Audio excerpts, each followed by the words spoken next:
কে সে বাঘ সিংহ নাকি ভল্লুক? কেন তাকে নাগাল পাচ্ছিল না? তাহলে কি প্রভাবশালী? তার জন্য জাল পাতা হয়েছে। সে যে প্রচুর ধুরন্ধর, আর সেই ধুরন্ধরকে ধরতে কাল ঘাম ছুটেছিল। অবশেষে তার নাগাল খুঁজে পাওয়া গেল। কে সেই ব্যক্তি? সে ভেবেছিল কোনোভাবেই নদী টপকেই ওপারে। নমস্কার, আমি ষষ্ঠী চট্টোপাধ্যায়। শুরু করছি দাদা দিদির রাজনীতি। হন্য হয়ে খুঁজে বেড়াচ্ছেন, কিন্তু তাকে ধরা যাচ্ছে না। জাল নিয়ে, ঘুম পাড়ানোর বন্দুক নিয়ে, গুলি নিয়ে ছুটছে, কিন্তু তাকে নাগাল পাচ্ছে না কিছুতেই। পুরো জেলা জুড়ে খুঁজে বেড়ানো হচ্ছে, কিন্তু কোথায় ঘাপটি মেরে রয়েছে? দিনের বেলায়, রাতের বেলায় একেবারে চিরুনি তল্লাশি করে ফেলা হলো, তাও তাকে বাগে আনা গেল না। তাকে তো ধরা দূরের কথা, তার নাগাল খুঁজে পাওয়া যাচ্ছিল না। কিভাবে নাগাল পাবে, এই নিয়েই বন দপ্তরের কর্মীরা তারা তৎপর হয়ে বসেছিল। তার জন্য ফাঁদ পর্যন্ত পাতা হয়েছিল, কিন্তু সেই ফাঁদে তিনি পা দেননি। এতটাই সে চালাক।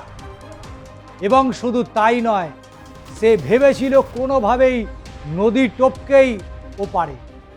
কে সে বাঘ সিংহ নাকি ভল্লুক? কেন তাকে নাগাল পাচ্ছিল না? তাহলে কি প্রভাবশালী? গত কয়েকদিন ধরেই আমরা দেখছি একের পর এক খবর উঠে আসছে। তার জন্য জাল পাতা হয়েছে, কিন্তু সে যে প্রচুর ধুরন্ধর, আর সেই ধুরন্ধরকে ধরতে কাল ঘাম ছুটেছিল, কিন্তু অবশেষে তাকে বাগে পেয়েছে। অবশেষে তার নাগাল খুঁজে পাওয়া গেল। কে সেই ব্যক্তি? কোথায় বা তাকে পাওয়া গেল? আজকের দাদা দিদির রাজনীতিতে সম্পূর্ণ ভিডিওটি দেখবেন এবং অবশ্যই আপনাদের মতামত তো দেবেনই, চ্যানেলটিকে সাবস্ক্রাইব করবেন। তাহলে এবার দেখে নিতে হবে যে এত কাণ্ড ঘটানোর পর অবশেষে জালে ধরা দিয়েছে। হ্যাঁ, জালে ধরা দিয়েছে। প্রচুর ছুটেছে, কিন্তু ধরা পড়া কিছুতেই দিচ্ছিল না। কিন্তু অবশেষে যাবে কোথায়? ঠিক ধরা পড়েছে, পালিয়ে যাবে কোথায়? সে যে চুরি করেছে, চুরির দায় তার ঘাড়ে চেপেছে। কি চুরি করেছে? কি চুরি করলো? না, শুধু চুরি নয়, এর সাথে আরো অনেক কিছু জড়িয়ে রয়েছে। দীর্ঘ সময় ধরে আমরা দেখেছি দক্ষিণ 24 পরগনা, যে দক্ষিণ 24 পরগনার নাম শুনলেই প্রথম যে নামটা উঠে আসে তার নাম অভিষেক বন্দ্যোপাধ্যায়। তারপরে যে নামগুলো উঠে আসে জাহাঙ্গীর শেখ, তারপরে শওকত মোল্লা। আর সেই শওকত মোল্লাই মূল ষড়যন্ত্রকারী। ভাঙড়ে বোমা বিস্ফোরণ কাণ্ডের নিয়ে লিখিত বিবৃতির দাবি করেছে জাতীয় নিরাপত্তা সংস্থা। আর এদিকে তাকে স্বাগত জানাতে হাতে ডিম নিয়ে প্রস্তুত। ওদিকে মাছ চোর স্লোগান চলছে, ডিজে বাজছে। মাছ চোর শওকত এখন এনআইএর জালে। ভাঙড়ে দক্ষিণ বামুনিয়া, সেই দক্ষিণ বামুনিয়া এলাকায় বোমা বিস্ফোরণ মামলার সূত্র ধরে তল্লাশি অভিযান চলে।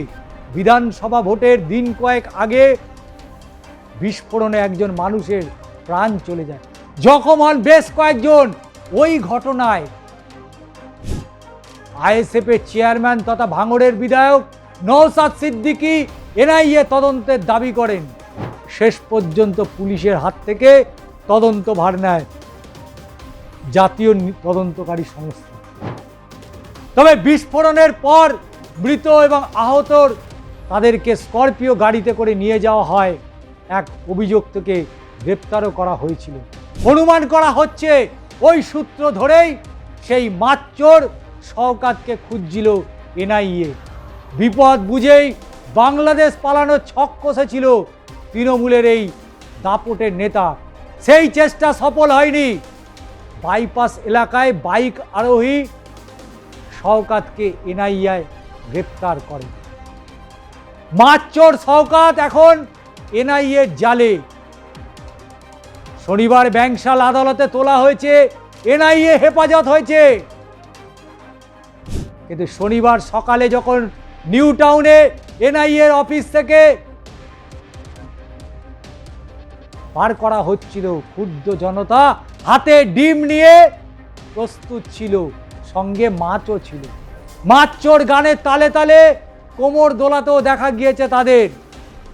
বঙ্গ বিধানসভা নির্বাচনের আগে ভাঙড়ে চালতাবেড়িয়া অঞ্চলে বামুনিয়া এলাকায় ভয়াবহ বিস্ফোরণের ঘটনা ঘটেছিল। মৃত্যু হয়েছিল মানুষের, আহতও ছিল বেশ কয়েকজন। তবে যেহেতু এটা নির্বাচনের আগে আগে ঘটনা, নির্বাচন কমিশন সেই সময় টেক ওভার করেছে পুরো। কিন্তু ক্যানিং পূর্বের প্রাক্তন তৃণমূল বিধায়ক শওকত মোল্লার বাড়ি, দলীয় কার্যালয় সহ একাধিক জায়গায় তল্লাশি অভিযান চালিয়েছিল জাতীয় তদন্তকারী সংস্থা। তবে তল্লাশির আগেই এলাকা ছেড়ে পগার পার। আর দক্ষিণ 24 পরগনা থেকে অবশেষে তিনি গ্রেপ্তার। তবে তার পরিবারের দাবি আত্মসমর্পণ করেছেন নাকি তিনি। এবার শওকতকে ঘটনার মূল সন্দেহভাজন বলেছে এনআইএ। কিন্তু তাহলে ঘটনাটা কোথায় গিয়ে দাঁড়ালো? পুলিশ তাহলে এতদিন ধরে কি করছিল? সিআইডি কি করছিল? তবে সমাজ মাধ্যমে যে বিবৃতি আমরা দেখতে পেয়েছি, তাতে দাবি করা হয়েছে যে মূল সন্দেহভাজন এই শওকত মোল্লা। পশ্চিমবঙ্গে বিধানসভা নির্বাচনের আগে এই বোমা বিস্ফোরণের মামলায় শওকত মোল্লার গ্রেপ্তার হয়েছিল। একাধিক জায়গায় তল্লাশি অভিযানে তাকে দক্ষিণ 24 পরগনার জেলা থেকে গ্রেপ্তার পর্যন্ত করা হয়েছে। কিন্তু শওকত মোল্লা বারবার চ্যালেঞ্জ করেছিল নওশাদ সিদ্দিকীকে পরাজিত করবে ভাঙড়ের মাটিতে। যা হলো রাজ্যের মানুষ সমস্তটাই দেখেছে। এবং এই বিস্ফোরণের মামলায় এখনো পর্যন্ত 4 জন গ্রেপ্তার হয়েছে। প্রাক্তন বিধায়ক শওকতের এই কাণ্ডের হোতা, তিনি বাকিদের পরিচালনা করতেন। তদন্তে জানা গিয়েছে বোমা বিস্ফোরণের পর ঘটনাস্থলে প্রমাণ নষ্ট করার নির্দেশ দিয়েছিলেন শওকত। তদন্তকারীরা আরও জানাচ্ছেন, বিস্ফোরণের পর নিজের স্করপিও গাড়িতেই মৃত এবং আহতদের নিয়ে যাওয়া পর এক অভিযুক্তকে গ্রেপ্তারও করানো হয়েছিল। এবং শওকত মোল্লার ছেলে, তাকেও অ্যারেস্ট করা হয়েছে। বাপ ছেলে দুজনেই এখন গারদে যাবে। কে তাদের বাঁচাবে, কাদের অনুপ্রেরণায় তিনি এ কাজ করেছিলেন? আর অবশ্যই এই মুহূর্তে সোশ্যাল মিডিয়াতে শওকত দা মাতচোর, এই যে মাতচোর, সেই মাতচোর অবশেষে জালে ধরা দিল। এনআইএ তাকে কতদিন রগড়াবে, কতদিন টানবে, সেটা তো অবশ্যই সময় বলবে। তবে এনআইএ জালে একবার পড়লে জীবনদশায় তাকে বার করে নিয়ে আসা বেশ কঠিন। এনআইএ জালে পড়া মানে একেবারে চিরতরে বন্দী হয়ে যাওয়া। রাজনৈতিক প্রতিহিংসা নাকি আদৌ এই ঘটনায় সরাসরি কোনো যুক্ত রয়েছে কিনা শওকত, সে তো পরবর্তীতে বোঝা যাবে। তবে এনআইএ দাবি করেছে মূল সন্দেহভাজন এই শওকত মোল্লা। তৃণমূলের জামানায় এই রকম শওকতের মতো কাণ্ড অনেকেই ঘটিয়েছে। বকটুয়ের ঘটনা অনেকের মনে আছে, জীবন্ত জ্বালিয়ে দেওয়া হয়েছিল। কিন্তু সেই বকটুয়ের ঘটনা এখন ঠান্ডা ঘরে চলে গিয়েছে।